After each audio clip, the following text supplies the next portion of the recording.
If you've been following my journey, you will know that I've been looking at how individuals can come together and cooperate to build alternative economic systems that put people before profit.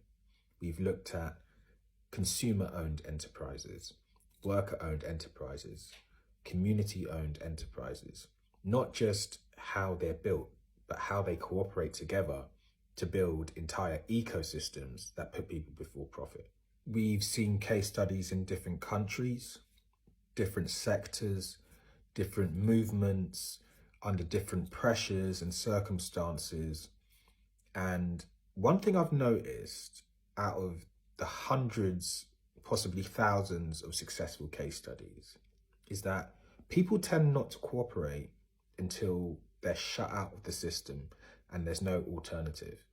It's not always out of ideology. That's why I stopped asking the question of whether cooperation is possible. We know that it is. The evidence is there. What mattered more to me is understanding what prevents people from cooperating, what makes movements lose their energy over time, and what stops movements like the cooperative movement becoming what people hoped it would be. I just want to say this now because I've got an opportunity to make this very clear. And I want to say that when I've spoken about other movements like the wealth tax movements and pointed at issues there or mentioned things that might not work, it's not out of cynicism and it's not out of ego. It's because I take this work extremely seriously. I sincerely believe that we don't strengthen movements by pretending that they don't have weaknesses. I believe that we have to address those weaknesses directly. We should look at them as design challenges and design solutions for them. That is exactly the approach that I'm taking here, because I've been looking at case studies. I've been looking at the questions that you ask me in the comment sections, the DMs that you give me, the Zoom calls that I've been having with people who are building things, and I've been looking at what works and what doesn't as movements grow. Underneath all of it, the same questions and challenges keep coming up. And I know it's not because people don't care enough. It's because sometimes the answers, the pathways and the solutions are not always clear. And that's something I really want to address.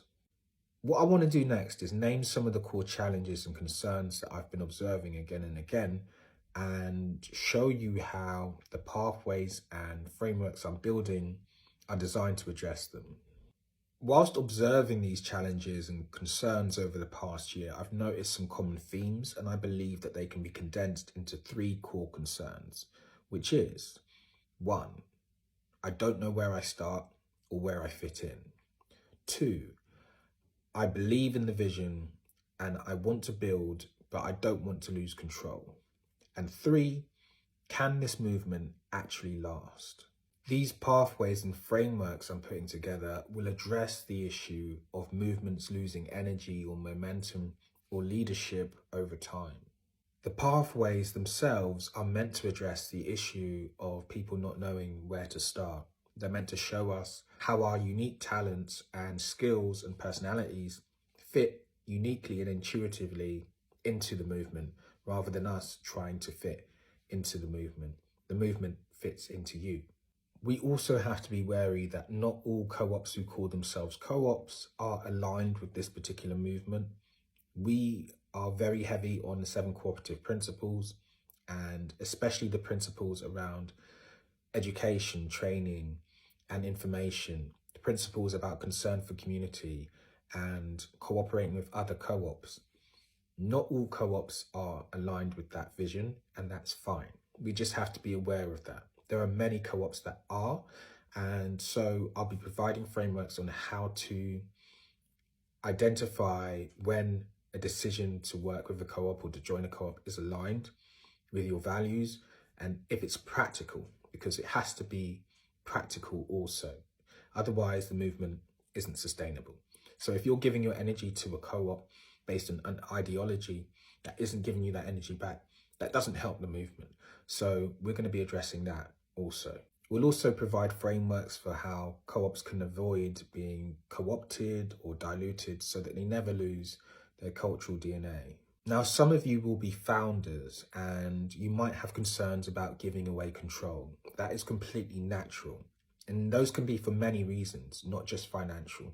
What I want to do is provide frameworks and pathways that show you how the Mondragon model, the Confederation model, preserves your values, preserves your culture, preserves your investment as a founder, preserves your intellectual property by cooperating with others.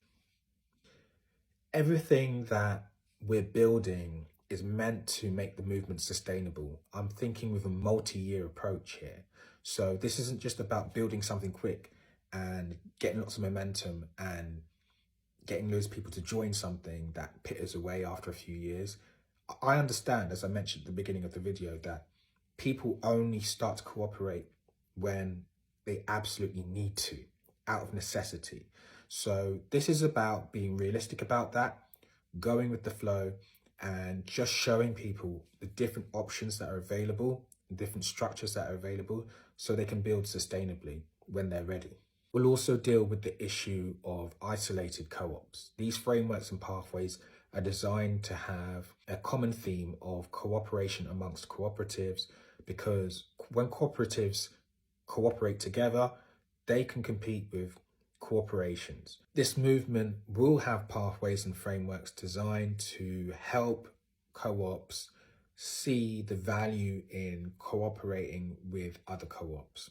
It will also help to provide frameworks for doing that also, because isolated co-ops on their own is harder for them to build community infrastructure, because it takes a lot of investment and community outreach. Cooperatives cooperating together can compete with large corporations. They can invest in community infrastructure because the risk is shared. A wise person once said, "Convenience is the enemy of community." And there's a lot of truth in that. These pathways and frameworks are designed to be convenient and designed to inspire conveniency in the models that we're creating. We have to have respect for time poverty and consumer psychology. We can't build structures on vibes alone. And so what we're building needs to be more convenient, if not equal to the convenience of the alternatives, if it's going to be sustainable, not just today, but tomorrow. And lastly, I've noticed that many of you are asking me the same questions, but maybe you're asking me through the lens of different worldviews. And I've realized that we actually have more things in common than we realize, but we're actually arguing over language.